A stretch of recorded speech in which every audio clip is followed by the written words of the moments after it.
Hello everyone, this is Kapil Kadan your science guruji. इस video में हम बात करेंगे most important definition for your board exam. तो चैप्टर वाइज वो सभी इंपॉर्टेंट डेफिनेशन आज आपको कराएंगे जो आपके बोर्ड एग्जाम के लिए काफ़ी इंपॉर्टेंट रहने वाली हैं। तो वीडियो को अंत तक जरूर देखते रहिए। और जो भी फ्रेंड्स मेरे साथ फर्स्ट टाइम मेरे यूट्यूब चैनल पर जुड़ रहे हैं तो जल्दी से चैनल को सब्सक्राइब कर लें, क्योंकि ऐसी वीडियो की नोटिफिकेशन आप सभी के पास जरूर पहुंचती रहे।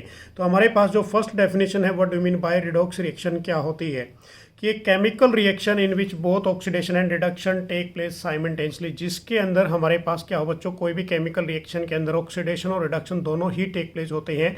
सो this is called is A redox reaction. तो रिडॉक्स रिएक्शन का आपने एक एग्जाम्पल भी लर्न कर लेना है, क्योंकि मैं नोट्स ऑलरेडी डाल चुका हूँ अपने यूट्यूब चैनल पर, वहाँ से उनको डाउनलोड करके वहाँ से आप इसको प्रॉपर वे में भी लर्न कर सकते हैं। सेकेंड हमारे पास जो डेफिनेशन है बच्चों, एंटीऑक्सीडेंट क्या होते हैं कि these are the substance that inhibit oxidation और inhibit reaction promoted by oxygen is called is a antioxidant. अब इसका एग्जांपल आप क्या दोगे, this is a nitrogen gas the example of a antioxidant.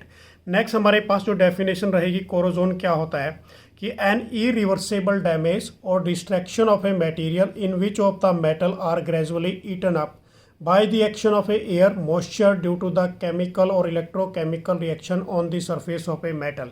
So this is called is a corrosion। उसको आप क्या बोलोगे, corrosion। नेक्स्ट हमारे पास डेफिनेशन काफ़ी इंपॉर्टेंट है, रेंसिडिटी। रेंसिडिटी क्या होती है कि the oxidation of a food material, food material के साथ क्या हो जाना, ऑक्सीडेशन हो जाना। जब उसको आप ओपन एयर के अंदर लेफ्ट कर देते हैं तो उस प्रोसेस को हम क्या बोलेंगे, rancidity. It means like is A start smelling, उसके अंदर से स्मेलिंग स्टार्ट हो जाएगी। नेक्स्ट हमारे पास है बच्चों रस्टिंग। तो रस्टिंग का आपने एमसीक्यू के लिए प्रिपेयर करना है, क्योंकि रस्टिंग के बेस पे ये एग्जांपल पूछा जाता है कि रस्टिंग का बेसिक फॉर्मूला क्या होता है कि the slow conversion of A iron into hydrated ferric oxide in the presence of A moisture and air, this is called is A rusting. अब जो रस्टिंग का फॉर्मूला रहेगा आपका वो क्या रहेगा, Fe2O3.XH2O। ये आपने लर्न करना है एमसीक्यू क्वेश्चन के लिए। नेक्स्ट हमारे पास सेकंड चैप्टर। तो सेकंड चैप्टर के अंदर भी इंपॉर्टेंट डेफिनेशन काफ़ी हैं बच्चों। हमारे पास सबसे पहले एल्कलीज क्या होते हैं कि alkalis are the substance that produce OH negative ions in water, कि वो एल्कली वो सब्सटेंस है जो प्रोड्यूस करते हैं, किसको प्रोड्यूस करेंगे बच्चों, OH negative ions in a water के अंदर। एग्जाम्पल हमारे पास sodium, potassium, this is the example of a alkali. या फिर सिंपल डेफिनेशन लिख सकते हो कि base which are dissolve in a water is called is alkali, उसको आप एल्कली बोलोगे। नेक्स्ट डेफिनेशन हमारे पास इंडिकेटर, ये भी काफ़ी इंपॉर्टेंट है कि ये substance that change the colour to indicate in the presence of a some ions और a substance can be used that to indicate the completion of a chemical reaction, this is called as a indicator। Indicator हमारे पास basically 4 type के होते हैं। First natural indicator, synthetic indicator, universal indicator and all factory indicator. Next जो definition रहेगी बच्चों, pH. PH का मतलब क्या होता है हमारे पास कि pH is the measure of A hydrogen ions concentration. किसको मेजर करता है, ये हाइड्रोजन आयंस कंसंट्रेशन को। ए मेजर द एसिडिटी और alkalinity of A solution. Acidity हमारे पास एसिड के बारे में बताना, एल्कलिनिटी का मतलब क्या है यहाँ पर, बेसिक मीडियम के बारे में बताना। नेक्स्ट हमारे पास जो डेफिनेशन रहेगी बच्चों, universal indicator. Top most important definition रहेगी यूनिवर्सल इंडिकेटर की कि universal indicator is a pH indicator. ये क्या है, एक पीएच इंडिकेटर है। Compose of A solution of A several compound that exhibit several smooth colour changes over A pH value range 0 to 14। जो इसकी वैल्यू होती है बेसिकली 0 से 14 के बीच में प्रेजेंट करेगी टू इंडिकेट द एसिडिटी और बेसिसिटी ऑफ ए सॉल्यूशन। किसको इंडिकेट करेगा, ये एसिडिटी और बेसिसिटी को। यदि पीएच की वैल्यू 0 होती है तो इट मीन्स स्ट्रॉन्ग एसिड होगा, यदि 14 होती है तो स्ट्रॉन्ग बेस होगा। यदि उसकी पीएच की वैल्यू 7 होती है it means indicate of a neutral. यहाँ पर क्या बनेगा, ये न्यूट्रल, बिल्कुल न्यूट्रलिटी में आ जाएगा। नेक्स्ट हमारे पास डेफिनेशन है बच्चों 1 मार्क्स के लिए, what do mean by antacids क्या होते हैं कि the substance which neutralize acidity, वो सब्सटेंस जो न्यूट्रलाइज करते हैं किसको, एसिडिटी को, this is called is a antacid. अब इसके अंदर स्पेशली इन स्टमक, ये बेसिकली कहाँ पर होता है, स्टमक के अंदर। नेक्स्ट चैप्टर हमारे पास third chapter metal and non metal के अंदर देखिए बच्चों डेफिनेशन कौन कौन सी इंपॉर्टेंट है। तो पहली हमारे पास है मेटल्स क्या होते हैं कि ये substance which a high electrical conductivity, lustrous, malleability, which readily lose of electron to form of a positive ions, ये लूज करते हैं इलेक्ट्रॉन और लूज करने से इनके ऊपर चार्ज पॉजिटिव आ जाता है, उसको हम क्या बोलेंगे, मेटल बोलेंगे। मेटल की हाई गुड कंडक्टर होते हैं इलेक्ट्रिसिटी के, लस्ट्रस चमकदार होते हैं, साइनी सरफेस, मेलेबिलिटी होती है, डक्टिलिटी शो करते हैं। एग्जाम्पल क्या दोगे आप इसका, सोडियम, पोटासियम और उसके बाद gold, this is the example of a metal. Next हमारे पास इसी के अंदर है नॉन मेटल, क्या होते हैं कि a substance with low electrical conductivity, जिसकी इलेक्ट्रिकल कंडक्टिविटी लो होती है, नॉन लस्ट्रस होते हैं, नॉन मेलेबल्स होते हैं, which readily gain of electron from the negative ions, ये गेन करते हैं इलेक्ट्रॉन्स को। एग्जाम्पल क्या दोगे, sulphur, phosphorus, this is the example of a non metal. Next हमारे पास ये भी काफ़ी इंपॉर्टेंट डेफिनेशन है, मेटलॉइड्स क्या होते हैं कि element with property intermediate between those of a metal और नॉन मेटल, जिनकी प्रॉपर्टी मेटल और नॉन मेटल के बीच में बिलोंग करती है, this is called is a metalloid. Example क्या दोगे आप इसका, silicon, germanium, this is the example of a metalloids. Next हमारे पास this is a top most important definition, alloys क्या होते हैं कि homogeneous mixture of a metal with metal और नॉन मेटल, ये होमोजीनियस मिक्सचर है मेटल मेटल का या फिर मेटल और नॉन मेटल का, this is called is A alloys. Next हमारे पास बच्चों जो डेफिनेशन है, this is a top most important, calcination और रोस्टिंग मिडल रिएक्टिविटी से बिलोंग करती है और दोनों ही डेफिनेशन टॉप मोस्ट इंपॉर्टेंट रहेंगे आपके एग्जाम के लिए। तो सबसे पहले हम बात करेंगे कैल्सिनेशन कि the conversion of a metal into their oxide as the result of a heating to the high temperature in the absence of air or oxygen। Calcination के केस में क्या होता है बेसिकली कि जो हमारे पास कन्वर्जन है, किसकी कन्वर्जन है, मेटल की, इनटू देयर ऑक्साइड के अंदर, ऑक्साइड के अंदर चेंज हो जाना मेटल का, resulting heating of a high temperature पे हीट करोगे, स्ट्रॉन्गली हीट दोगे, अब्सेंस ऑफ ऑक्सीजन या फिर limited amount of a oxygen, so this is called as a calcination. इसमें आप क्या लेके चलते हैं बेसिकली, यदि बात करें जिंक कार्बोनेट लेके चलोगे, इसको आप फर्दर हीट कर दोगे, हीट करने से हमारे पास किसमें टूटेगा, ये zinc oxide plus carbon dioxide निकलेगी। फर्दर इसकी रिडक्शन कर देते हैं कार्बन के साथ, तो सिर्फ क्या निकलेगा, जिंक प्लस CO निकल जाएगा। नेक्स्ट हमारे पास डेफिनेशन है बच्चों यहाँ पर रोस्टिंग, कि it is the process in a metallurgy in which of A sulphide और इज हीटेड, इसमें किसको हीट करना है आपने, सल्फाइड और को हीट करना है in the presence of a air. The process may be convert a metal sulphide to a metal oxide और ए फ्री मेटल। तो इसमें क्या लेके चलोगे बेसिकली, जिंक सल्फाइड लेके चलोगे आप, प्लस ऑक्सीजन की प्रेजेंस में करोगे तो क्या निकलेगा बच्चों, यहाँ पर zinc oxide plus SO2 gas निकलेगी, ठीक है ना। फर्दर इसकी फिर रिडक्शन आपने कर देनी है, तो ये प्रोसेस हमारे पास रहेगा रोस्टिंग प्रोसेस। नेक्स्ट हमारे पास डेफिनेशन है रिफाइनिंग क्या होती है, purification of a metal. In a metallurgy refining consist of a purifying the impure metal, जो इम्प्योर मेटल होते हैं उनको रिफाइन करना, उनको प्योरीफाई करना, this is called as a refining process. Next हमारे पास चैप्टर नंबर 4 कार्बोनेट्स कंपाउंड के अंदर जो मेन इंपॉर्टेंट डेफिनेशन हमारे पास है बच्चों, एलोट्रोपी क्या होती है कि the phenomena of a existence of a 2 और more different physical form of the chemical element. देखो इस केस में क्या बताया गया कि वो फिनोमेना जिसमें एग्जिस्टेंस करते हैं 2 या 2 से ज़्यादा different physical form of the chemical element, मतलब डिफरेंट फॉर्म के अंदर प्रेजेंट होना किसी भी एलिमेंट का, this is called is allotropy. Basically allotropy आप किसकी पढ़ रहे हैं इस चैप्टर के अंदर, कार्बन की, क्योंकि कार्बन की 3 एलोट्रोप्स होते हैं। फर्स्ट हमारे पास ग्रेफाइट, डायमंड एंड कार्बन 60, जिसको फ्लोरेंस बोलते हैं। नेक्स्ट डेफिनेशन हमारे पास है बच्चों कैटिनेशन, कि the property of a self linkage element to form of a long chain, मतलब कैटिनेशन का मतलब क्या होता है, सेल्फ लिंकेज, कि जो कार्बन एटम है उसकी एक लंबी चेन बनती है, लॉन्ग चेन, उसको आप क्या बोलोगे, this is A catenation. Next हमारे पास बच्चों 2 डेफिनेशन बनती है, सैचुरेटेड हाइड्रोकार्बन, अनसैचुरेटेड हाइड्रोकार्बन क्या होते हैं। तो सबसे पहले देखिए सैचुरेटेड हाइड्रोकार्बन कि ये substance in which the atom are link by a single bond, जिसमें सिंगल बॉन्ड की बात करें तो सैचुरेटेड आता है, सैचुरेटेड हमारे पास एल्केन सीरीज होगी बच्चों। अनसैचुरेटेड की यदि बात करें, अनसैचुरेटेड हाइड्रोकार्बन कि the substance in which the atom are link by double और ट्रिपल बॉन्ड, जिसके अंदर बेसिकली जो सब्सटेंस के एटम है वो आपस में डबल और ट्रिपल बॉन्ड के साथ अटैच होते हैं, उसको आप क्या बोलोगे, अनसैचुरेटेड हाइड्रोकार्बन। तो चैप्टर 5 आपने नहीं करना आपकी बार। उसके बाद हमारे पास चैप्टर 6 की यदि बात करें बच्चों, ये भी काफ़ी इंपॉर्टेंट है बायोलॉजी से। ऑटोट्रोपिक न्यूट्रिशन क्या होते हैं, it is the mode of A nutrition in which the organism prepare their own food, कि वो ऑर्गेनिज्म जो अपना फूड अपने आप प्रिपेयर करते हैं, utilising of a raw material carbon dioxide, sunlight etcetera from the surrounding and does not depend on the other for their food, ये किसी दूसरे के ऊपर डिपेंडेंट नहीं होते, अपना फूड अपने आप ही प्रिपेयर करते हैं, उसको आप क्या बोलोगे, ऑटोट्रॉपिक न्यूट्रिशन। सेकंड हमारे पास है हेट्रोट्रॉपिक न्यूट्रिशन। क्या होगा कि it is the mode of A nutrition in which the organism depend upon, ये किसके ऊपर डिपेंड करेगा, अदर ऑर्गेनिज्म फॉर फूड के लिए। सो this is called is A heterotrophic nutrition. They obtain a food from the autotrophs, ये अपना food कहाँ से लेते हैं, ऑटोट्रॉप्स के माध्यम से। नेक्स्ट हमारे पास बच्चों काफ़ी इंपॉर्टेंट डेफिनेशन रहेगी आपकी बार थर्ड वाली, होलोजोइक न्यूट्रिशन क्या होते हैं कि it is the mode of A nutrition in which an organism feed of the solid food which is complex of a organic matter by the process of a ingestion, then the food is a subsequently digested and absorbed and finally undigested residue removed from the body। देखो holozoic nutrition का example मैं आपको बता देता हूँ, human beings amoeba, this is the example of A holozoic. इसमें क्या बताया गया कि बच्चों हमारे पास वो मोड ऑफ न्यूट्रिशन, वो ऑर्गेनिज्म जो फीड खाते हैं, किसको खाएंगे, ये सॉलिड फूड को।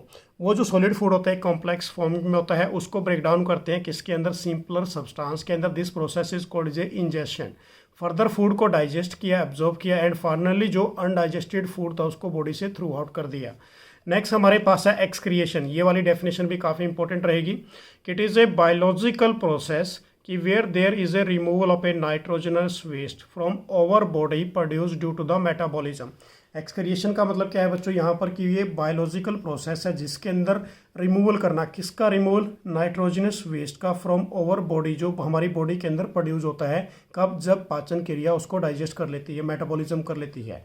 नेक्स्ट हमारे पास है डायलिसिस। क्या होता है बच्चों, it is a artificial process of a removal of a metabolic waste and excess water from the body by using a machine in order to maintain the normal water and solute concentration in over body. देखो dialysis क्या होती है, artificial dialysis इसको बोलते हैं, होमोडायलिसिस इसको कहते हैं बच्चों कि जब हमारी किडनी वर्क करना छोड़ देती है तो उस केस में हमारी बॉडी के साथ, जो हमारी बॉडी के अंदर जो ब्लड होता है उसके साथ यूराइन अटैच हो जाता है, उसको सेपरेशन करने वाला जो प्रोसेस है, this is called is A dialysis. उसको आप क्या बोलोगे, डायलिसिस मतलब रिमूवल, वेस्ट को रिमूव करना यहाँ से, इस प्रोसेस को आर्टिफिशियली रिमूव करता है ये, तो उसको आप डायलिसिस बोलोगे।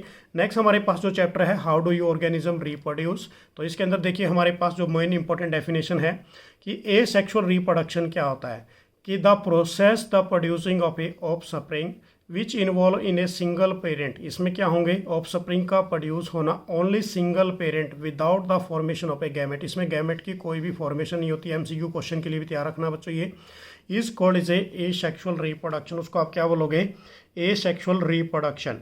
नेक्स्ट हमारे पास है इसी के अंदर वेजिटेटिव प्रोपेगेशन कि it is mainly seen in a plant. ये बेसिकली कहाँ पर दिखता है बच्चों, प्लांट्स के अंदर, कि is an asexual mode. ये भी क्या है कि सेक्शुअल मोड ऑफ रिप्रोडक्शन है। The new plant are grown from a different part of the plant. ये इसमें नए प्लांट्स का ग्रो होना different part of a plant से, like is a root, stem, leave etcetera, rather than from the seeds. अब उसको आप क्या बोलोगे बेसिकली बच्चों, this is A vegetative propagation. मतलब वेजिटेटिव प्रोपेगेशन में क्या है कि नए प्लांट का ग्रो होना किसी भी different type of a plant से, या तो आप उसकी रूट यूज़ करोगे, स्टेम्स यूज़ करोगे, या फिर उसका लीव्स यूज़ करोगे। सीड्स इसके अंदर यूज़ नहीं करते। This is A vegetative propagation. Done हो गया बच्चों ये क्वेश्चन भी। नेक्स्ट डेफिनेशन हमारे पास है पोलिनेशन क्या होता है, the transfer of A pollen grain from the anther to the stamen to a stigma of a carpel within the same flower or a different flower in the same plant or any other flower of a different plant but in the same species is called as a pollination। तो देखो बच्चों pollination दो type का होता है, एक self pollination, एक cross pollination. तो यहीं पर ये चीज़ बात की गई है कि पोलन ग्रेन का ट्रांसफर होना एंथर टू दी स्टिग्मा। अब एंथर हमारे पास ये क्या है, this is a stamen means male reproductive part, stigma किसका है, carpel, this is a female reproductive part, within the same flower और a different flower in a same plant और ए अनदर डिफरेंट प्लांट। तो this is called is a pollination. उसके बाद है fertilization क्या होता है, the process of a fusion of a male और female gamete to produce the zygote. अब देखो फर्टिलाइजेशन का मतलब है प्रोडक्शन होना किसी भी चीज़ की। जब मेल और फीमेल के गैमेट्स आपस में मिलेंगे तो मिलने से क्या प्रोड्यूस होगा बच्चों, जाइकोट होगा। This process is called is a fertilisation. Next हमारे पास चैप्टर है हेरिडिटी एंड एवोल्यूशन। तो इसकी इंपॉर्टेंट जो डेफिनेशन रहेगी वो देखिए। हेरिडिटी क्या होती है, सबसे पहले कि the transmission of a genetical base character from one generation to the next generation is called is a heredity. Character का ट्रांसफ़र होना, उनके जीन्स का ट्रांसफ़र होना एक जनरेशन से दूसरी जनरेशन के अंदर, this is called is a heredity. Second हमारे पास है बच्चों जीन्स। काफ़ी इंपॉर्टेंट डेफिनेशन रहेगी। जीन क्या होते हैं कि it is the specific segment of A DNA. ये डीएनए का एक स्पेसिफिक क्या है, सेगमेंट है। डीएनए की full form deoxy ribo nucleic acid on A chromosomes occupying the specific position and determine the heredity character. कि जो जीन्स होते हैं वो एक क्या होते हैं बेसिकली बच्चों, एक स्पेसिफिक सेगमेंट होते हैं डीएनए के। ऑन ए क्रोमोजोम्स कैरी, ये chromosomes occupy a specific position and determine the heredity character is called is A gene. उसके बाद है हमारे पास जेनेटिक्स क्या होते हैं। It is the branch of A biology which deal with the study of A heredity and variation. जो किसकी study करती है बेसिकली बच्चों, हेरिडिटी और वेरिएशन की, उसको आप क्या बोलोगे, जेनेटिक्स बोलोगे। नेक्स्ट हमारे पास जो इसमें डेफिनेशन है, मोनो हाइब्रिड क्रॉस क्या होते हैं, डाई हाइब्रिड क्रॉस, जो आपके एग्जाम के लिए काफ़ी इंपॉर्टेंट रहेंगे। तो सबसे पहले हमारे पास मोनो हाइब्रिड क्रॉस कि ये breeding experiment which involve the alternate traits of a one single character is called is a, जिसमें सिंगल करेक्टर होते हैं ट्रेड्स के, उसको आप क्या बोलोगे, मोनो हाइब्रिड क्रॉस। यदि डाई हाइब्रिड की बात करें, एक cross between a two pure breeding individual the taking into the concentration of a alternative traits in the two different character is called is a dihybrid cross, जिसमें अंदर basically क्या होते हैं बच्चों, दो डिफरेंट करेक्टर्स होते हैं। This is called is A dihybrid cross, उनको आपस में क्रॉस कराना है। नेक्स्ट हमारे पास जो चैप्टर रहेगा लाइट वाला, तो लाइट वाले में भी काफ़ी इंपॉर्टेंट डेफिनेशन है बच्चों। तो सबसे पहले फर्स्ट डेफिनेशन है हमारे पास लाइट रिफ्लेक्शन, और रिफ्लेक्शन के अंदर सेंटर ऑफ कर्वेचर क्या होता है कि the centre of the sphere of which the mirror is the apart is called is A centre of a curvature. इसको हम किससे डिनोट करते हैं, सी से डिनोट करते हैं। सेकंड हमारे पास रेडियस ऑफ कर्वेचर क्या रहेगा कि the radius of the sphere of which the mirror is a part, जिसके अंदर रेडियस ऑफ द स्फीयर है, विच इज द मिरर, उसके अंदर बेसिकली क्या है बच्चों, एक पार्ट है। This is called is a radius of curvature. It is denoted by capital R, capital R से इसको आप डिनोट करोगे। And next definition what do mean by principal axis क्या होती है, the straight line passing through the pole and centre of a curvature of the mirror is called is a principal axis, उसको आप क्या कहोगे, principal axis. Next हमारे पास definition है प्रिंसिपल फोकस कि it is the point of a principal axis at which the ray parallel to the principal axis meet after reflection और seems to be come from, this is called is a principal focus. ये आपने return में practice ज़्यादा से ज़्यादा करनी है बच्चों, क्योंकि काफ़ी इंपॉर्टेंट डेफिनेशन आपके एग्जाम के लिए। उसके बाद what do mean by focal length क्या होती है, the distance between the pole and the principal focus is called is a focal length, उसको आप क्या कहोगे, फोकल लेंथ। किसके बीच में डिस्टेंस है, पोल और फोकस के बीच में। It is denoted by small F से रिप्रेजेंट करते हैं। The focal length is a half of A radius of curvature, जो फोकल लेंथ होती है बेसिकली ये क्या होगी बच्चों, half of A radius of a curvature. तो ये इसका फॉर्मूला बनेगा जो न्यूमेरिकल में यूज़ होगा। उसके बाद है नेक्स्ट इसके अंदर डेफिनेशन रियल इमेज क्या होती है कि when a ray of light after reflection from the mirror actually meet at a point, after reflection होने के बावजूद, मिरर से टकराने के बावजूद वो एक्चुअली मीट कहाँ पर होगी, एक पॉइंट पर मीट होगी। Then this image is found, the ray is said to be, क्या बोलोगे आप उसको, real image. Real image is obtained in a screen, ये हमेशा कहाँ पर ऑब्टेंड होती है बच्चों, स्क्रीन पे। ये आपने अच्छी तरह से लर्न कर लेना है। ये डिफरेंस भी पूछा जाता है, what are the difference between real image and virtual image. उसके बाद वर्चुअल इमेज की बात करें कि when a ray of light after reflection from the mirror appear to meet at a point, ये अपीयर टू मीट होती है किसी भी एक पॉइंट के ऊपर, then the image form by these rays is said to be a virtual, उस image को आप क्या बोलोगे, वर्चुअल इमेज बोलोगे। Virtual image can not be obtained on a screen, ये स्क्रीन पे ऑब्टेंड नहीं होती। नेक्स्ट हमारे पास है बच्चों ऑप्टिकल सेंटर क्या होता है। अब इसके अंदर देखिए, the centre point of the lens is called is a optical centre, जो सेंटर पॉइंट होता है बेसिकली किसका, यहाँ पर किसी भी एक पॉइंट लेंस का, is called is a optical centre. If the ray is a incident towards in a optical centre it passes a undeviated through in the lens, जी यदि वो सेंटर से निकलती है तो वो अनडाइवेटेड मतलब सीधी स्ट्रेट निकल जाती है, क्योंकि वहाँ पर एंगल 0 हो जाता है। उसके बाद यदि बात करें बच्चों कॉनकेव एंड कन्वेक्स क्या होता है कि ए spherical mirror whose reflecting surface is curved inward, reflecting surface curve कहाँ पर होगा, अंदर की तरफ। That is the faces towards in the centre of the sphere is called is A concave mirror. यदि कन्वेक्स की बात करें तो ए spherical mirror whose reflecting surface is curved outward, this is called is a convex mirror, उसको आप क्या बोलोगे, convex mirror बोलोगे। तो ये सारी डेफिनेशन 1 by 1 सभी आपने लर्न करनी है।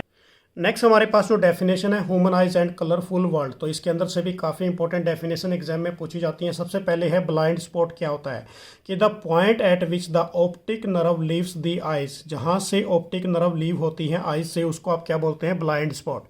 कि an image form at this point is not send to the brain, जो इमेज है बेसिकली वो सेंड नहीं होती ब्रेन की तरफ, उसको आप क्या बोलोगे, ब्लाइंड स्पॉट। सेकेंड डेफिनेशन हमारे पास है एक्वस ह्यूमर क्या होता है कि a clear liquid region between the cornea and the lens, उसको आप क्या बोलोगे बच्चों, this is a aqueous humour. उसके बाद है विट्रस ह्यूमर क्या होता है, the space between the eye lens and retina is filled with another liquid is called as a vitreous humour, उसको आप क्या कहोगे, विट्रस ह्यूमर। उसके बाद नेक्स्ट डेफिनेशन इसके अंदर है अकोमोडेशन क्या होती है कि the ability of the eye to focus both near and distant object by adjusting its focal length is called as a accommodation of the eyes, या फिर ability of the ciliary muscles to the change of a focal length of the eye lens is called as a accommodation, उसको आप क्या कहोगे, accommodation। उसके बाद next हमारे पास डेफिनेशन है इसके अंदर हाइपरमेट्रोपिया, उसके बाद हाइपरमेट्रोपिया क्या क्या बोलते हैं बच्चों, एप्रोपिया और या फिर लॉन्ग साइटेडनेस। अब इसके अंदर इसकी डेफिनेशन देखिए, a person suffering from this defect can be see a distant object clearly but cannot be see a nearly object clearly, तो ये डेफिनेशन रहेगी हमारे पास हाइपरमेट्रोपिया की। उसके बाद यदि मायोपिया की बात करें, शॉर्ट साइटेडनेस कहते हैं, नियर साइटेडनेस कहते हैं। ये person suffering from a myopia और short sightedness can be see near by object, पास वाले ऑब्जेक्ट को इजीली देख लेता है ये clearly, but can not be see the far away object, ये दूर वाले ऑब्जेक्ट को नहीं देख पाता in case of a myopia defect. Next हमारे पास है सी के अंदर बच्चों थर्ड वाला डिफेक्ट प्रेस बायोपिया क्या होता है कि it is the defect of a human eyes due to which of the old person can read and write the comfortably, this is called is a presbyopia and is called is a old sightedness, इसको क्या बोलते हैं, old site भी बोलते हैं। Next हमारे पास इसी के अंदर डेफिनेशन है बच्चों, ये भी काफ़ी इंपॉर्टेंट है, कैटरेक्ट क्या होता है कि some time crystalline lens of a people at a old age became milky and cloudy, this condition is called as a cataract, उसको आप क्या बोलोगे, कैटरेक्ट बोलोगे। बेसिकली ओल्ड एज के अंदर होता है, इसमें क्या दिखाई देता है, धुंधला दिखाई देता है कि this cause of a partial और complete loss of a vision, तो it is possible to restore a vision through in the cataract surgery, तो इसके लिए क्या पॉसिबिलिटी बनती है, ओनली कैटरेटिक सर्जरी ही पॉसिबिलिटी बनती है। नेक्स्ट हमारे पास जो डेफिनेशन है बच्चों इलेक्ट्रिसिटी वाले चैप्टर के अंदर से सबसे इंपॉर्टेंट हमारे पास जो डेफिनेशन बनेगी वो बनेगी ओम्स लॉ की, कि it is the physical condition remaining same the electric current flow through in the conductor is directly proportional to the potential difference across the two end of a conductor, तो mathematically हम क्या लिखते हैं, V directly proportional to हमारे पास I, तो directly proportional का sign हटा के क्या लगा देते हैं, R हमारे पास क्या रहेगा यहाँ पर, रेजिस्टेंस कांस्टेंट। उसके बाद नेक्स्ट डेफिनेशन है बच्चों रेजिस्टिविटी क्या होती है कि the resistivity of a material is the resistance of a conductor of this material of a unit length and unit area of a cross sectional, unit length होगी, unit area of a cross section होगा। It is measured, इसकी SI unit क्या रहेगी basically बच्चों, resistivity की ohm metre. It is a independent of the length and cross sectional area of a conductor, ये independent होती है किसके, लेंथ के और cross sectional area of a conductor के। उसके बाद है नेक्स्ट हमारे पास डेफिनेशन पोटेंशियल डिफरेंस क्या होती है कि the potential difference between two point in an electric circuit carrying conductor of a some current work done to be move a unit charge from one point to the another point, तो V is equal to हमारे पास क्या होगा, W divide by क्या हो, V हमारे पास potential difference, W work done क्या हो हमारे पास क्या रहेगा, चार्ज। नेक्स्ट जो डेफिनेशन है बच्चों इसी के अंदर रेजिस्टेंस क्या होता है कि it is the opposition of to the flow of a current by a conductor, जो बेसिकली रेजिस्टेंस के फ्लो या करंट के फ्लो को रोकता है, उसको हम क्या बोलते हैं, रेजिस्टेंस। नेक्स्ट हमारे पास डेफिनेशन है बच्चों ओम्स की, कि it is the SI unit of A resistance, ये किसकी एसआई यूनिट रहेगी, रेजिस्टेंस की, इसको किससे डिनोट करते हैं, ओम से। अब उस केस में the resistance of a conductor is said to be ohm if 1 ampere of a current flow through in a under 1 potential difference, तो इस केस में से क्या करोगे बच्चों, जब 1 एम्पियर करंट पास करेगा इसके अंदर से 1 flow of A charge flow करेगा इस केस के अंदर। नेक्स्ट हमारे पास जो इंपॉर्टेंट डेफिनेशन रहेगी magnetic effect of electric current, तो इस चैप्टर के अंदर से भी काफ़ी इंपॉर्टेंट डेफिनेशन हमारे पास पूछी जाती है एग्जाम के अंदर बच्चों। तो सबसे पहले है यहाँ पर राइट हैंड थंब रूल क्या होता है, राइट हैंड थंब रूल, और उसके बाद है फ्लेमिंग लेफ्ट हैंड रूल, और उसके बाद में इलेक्ट्रोमैग्नेटिक इंडक्शन, तो तीनों डेफिनेशन टॉप मोस्ट इंपॉर्टेंट रहेंगे आपके एग्जाम के लिए। तो देखिए इसके अंदर हमारे पास सबसे पहले बच्चों जो डेफिनेशन है कि राइट हैंड थंब रूल कि this rule gives the direction of a magnetic field due to the straight carrying conductor according to this rule तो grabs a conductor in the right hand, आपने conductor को किस में आपने grab करना है, right hand के अंदर, with a thumb pointing to the direction of a current, जो थंब है वो किसके डायरेक्शन को पॉइंट करेगा, करंट की, and the direction in which the finger curl, जो भी सभी फिंगर्स हैं, give the direction of a magnetic field, वो किसके डायरेक्शन को शो करेंगे, मैग्नेटिक फील्ड की।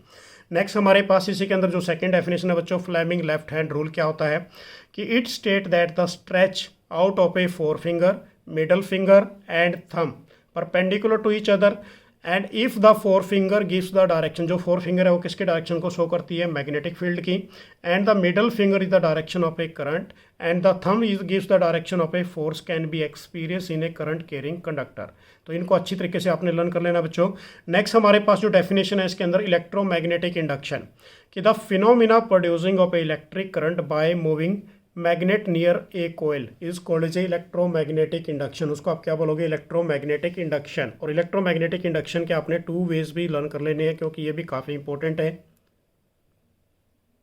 नेक्स्ट हमारे पास डेफिनेशन है फ्यूज़ की बच्चों। ये फ्यूज़ वाली डेफिनेशन भी काफ़ी इंपॉर्टेंट रहेगी आपकी बात कि fuse is the most important safety device use for protecting the circuit due to the short circuiting और overloading of the circuit, this is called is a fuse. उसको आप क्या बोलोगे, फ्यूज बोलोगे। नेक्स्ट हमारे पास चैप्टर है ओवर इन्वायरमेंट, तो इसके अंदर भी काफ़ी इंपॉर्टेंट डेफिनेशंस पूछी जाती हैं एग्जाम के अंदर। सबसे पहले हमारे पास है इकोसिस्टम क्या होता है। It is a structural and functional unit of a biosphere which comprise both biotic और abiotic component that interact with each other, जिसमें बायोटिक और ए बायोटिक दोनों ही कंपोनेंट आपस में इंटरेक्ट करेंगे and form of A stable and self supporting system, this is called is A ecosystem. तो हमारे पास ecosystem, natural ecosystem और आर्टिफिशियल इकोसिस्टम, 2 टाइप के इकोसिस्टम होते हैं। तो हमारे पास सबसे पहले नेचुरल इकोसिस्टम की बात कर रहे हैं।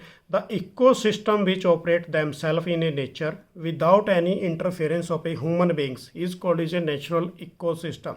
यदि हम बात करें आर्टिफिशियल इकोसिस्टम की, the ecosystem which is maintained by the human beings like is a crop plants, aquarium etcetera, this is a हमारे पास क्या रहेगा बच्चों, ये आर्टिफिशियल इकोसिस्टम। उसके बाद ये हमारे पास 2 कंपोनेंट्स हैं इकोसिस्टम के, एक बायोटिक कंपोनेंट होते हैं, एक होता है ए बायोटिक कंपोनेंट। तो सबसे पहले हम बात कर रहे हैं यहाँ पर ए बायोटिक कंपोनेंट की। The non living physiochemical factor like is a soil, humidity, sunlight, rainfall, temperature, etc. This is all called is a abiotic component. And the second is a biotic component. The living organism like is a autotrophic, heterotrophic and form of the biotic component. So this is called as a biotic component. Next हमारे पास this is another important question. What do you mean by the food chain and food web? तो food chain क्या होती है, first of all कि the sequential interlinking of a organism involve the transfer of a food energy starting from the producer through in the series of a organism where one is eaten by the other, जो एक दूसरे को खाते हैं basically, तो उसको आप क्या बोलोगे, फूड चेन। अब फूड वेब क्या होगी हमारे पास कि ये network of a food chain which is interconnected at a various trophic level. अब इसके अंदर बेसिकली क्या है, देखो बच्चों यदि बात करें कि एक नेटवर्क है किसका, फूड चेन का, which is interconnected at a various trophic level, जिसमें काफ़ी वेरियस ट्रॉपिक लेवल इंटरकनेक्टेड होंगे from a number of a feeding connection among them a different organism is called as a food web.